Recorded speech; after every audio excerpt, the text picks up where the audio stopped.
Hello friends, good evening. Welcome back again to my YouTube channel the lost Pahadi. YouTube channel पे आपका स्वागत है। तो फ्रेंड्स, आज की खबर हिमाचल प्रदेश के बेरोजगार युवाओं के लिए है, जो काफ़ी समय से नई भर्ती का इंतज़ार कर रहे थे और फाइनली एक अच्छी खबर निकल कर आ रही है। सूत्रों के हवाले से विभिन्न न्यूज़ एजेंसी की तरफ से न्यूज़ निकल कर आ रही है कि राज्य चयन आयोग जो है भर्ती करवाने जा रहा है। तो क्या ये सारा मामला है, हम डिटेल में जानते हैं। ठीक है, तो 80 पोस्ट कोडों की भर्तियां जो हैं ये जल्द शुरू होंगी। जेबीटी समेत 1423 पदों की भर्ती के लिए आयु सीमा में 2 साल की छूट देने की तैयारी। चयन आयोग ने सरकार को भेजा प्रस्ताव, 80 पोस्ट कोड की लटकी हैं भर्तियां। ठीक है, तो क्या ये सारा मामला है। जैसे कि आप सभी को पता है कि पहले पेपर लीक हुआ था, तो उस टाइम पे जो पोस्टें निकली थी और इन बीच के 2 सालों में और भी पोस्टें क्रिएट हुई हैं। तो लगभग 80 पोस्ट कोड की ये भर्तियां जो लटकी हुई हैं और सरकार राज्य चयन आयोग ने अब सरकार को प्रस्ताव भेजा है कि अब इन भर्तियों को प्रोसेस को शुरू किया जाए और आयु सीमा में भी 2 साल की छूट दी जाए। सबसे अधिक जो है 400 पद आपके जेबीटी किस में भरे जाएंगे, तो इसके रिगार्डिंग जल्दी हमें नोटिफिकेशन देखने को मिल सकती है। सेकंड बात करें कि एक एग्ज़ाम हुआ था आपका स्टेनोटाइपिस्ट का, तो उसमें पद रह गए खाली। 13 अभ्यर्थी जो है पास नहीं कर पाए टाइपिंग टेस्ट। तो राज्य चयन आयोग ने post code 1001 junior scale stenographer का जो है नतीजा घोषित किया गया है और लिखित परीक्षा पास करने वाले 100 में से 21 अभ्यर्थियों को टाइपिंग टेस्ट के लिए बुलाया था और कुल 13 अभ्यर्थी ही जो इसमें टेस्ट में हिस्सा लिया, लेकिन इसमें भी पास नहीं कर पाए। तो उसमें जो है पास ही नहीं कर पाया। तो देखिए, एक तरफ कुछ भर्तियां जो आ रही हैं वहाँ पे एलिजिबल इनको कैंडिडेट नहीं मिल रहे हैं। तो ये भी एक कंसर्न है कि स्टेनोग्राफर जो स्टेनो की पोस्ट है उसके लिए टाइपिंग स्किल टेस्ट ही पास नहीं हो पा रहा है। नेक्स्ट अगर बात करें हम, तो शिक्षा मंत्री रोहित ठाकुर जी ने कहा है कि शिक्षकों के जो है 2800 पद भरेंगे और उन्होंने कहा ये जो 2800 पद हैं ये जो है राज्य चयन आयोग से भरे जाएंगे।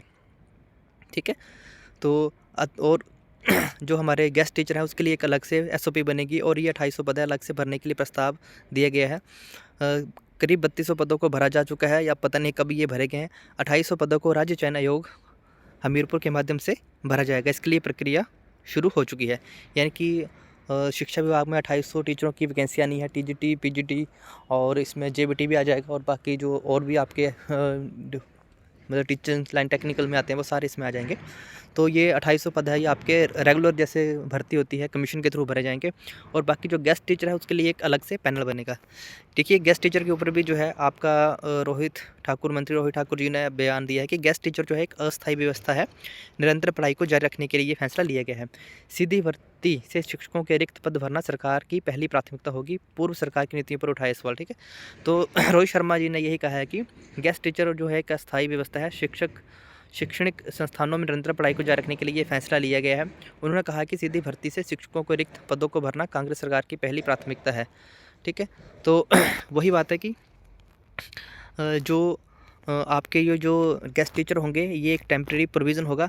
बाकी जो आपके टीचर्स के रेगुलर पद हैं वो रेगुलर तरीके से ही भरे जाएंगे। जैसे जहाँ पे, क्योंकि ऐसा होता था ना कि जैसे साल में एक बार ही एडवर्टाइजमेंट आई, एक बार रिक्रूटमेंट आई और मीन वाइल कोई टीचर की पोस्ट खाली है, कोई टीचर रिटायर हो गया तो 1 साल 2 साल 1.5 साल वो वैकेंट रहती थी। तो पढ़ाई बच्चों की बाधित ना हो उसके लिए गेस्ट टीचर पॉलिसी लाई जाएगी ताकि एक क्वालिटी एजुकेशन मिल सके और बाकी जो रेगुलर भर्ती है वो भी साथ साथ होती रहेगी।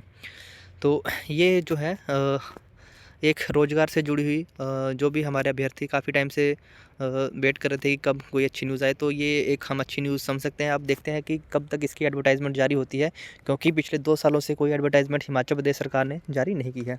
इसके साथ ही हिमाचल प्रदेश हाई कोर्ट ने जो एडवर्टाइजमेंट जारी करी थी क्लर्क और ग्रुप डी और साथ में स्टेनोग्राफर की, तो उसके रिगार्डिंग आप मेरे यूट्यूब चैनल पे वीडियो देख सकते हो। मैं अपने यूट्यूब चैनल पे आपको प्रीवियस ईयर के क्वेश्चन पेपर और साथ में जो भी मेरे पास अवेलेबल है पिछले क्वेश्चन पेपर और साथ में कैसे आपको तैयारी करनी है उसके बारे में आपको टाइम टू टाइम अपडेट देता रहूँगा। तो इसके साथ चलिए वीडियो